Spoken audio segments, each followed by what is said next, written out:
Masaya si Janine Gutierrez dahil tanggap ng kanyang pamilya si Jericho, lubos ang kanyang pasasalamat sa suporta ng kanyang mga mahal sa buhay. Ipinahayag niya ang kanyang kasiyahan sa magandang relasyon ni Jericho sa kanyang pamilya. Napakahalaga kay Janine na may basbas ang kanyang pamilya sa kanilang pagmamahalan.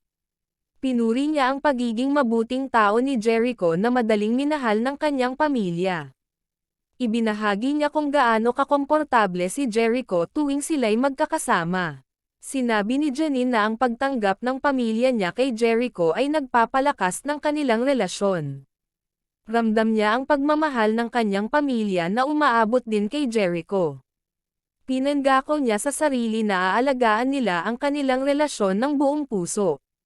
Patuloy ang kanyang panalangin para sa masayang pagsasama kasama si Jericho at ang kanyang pamilya.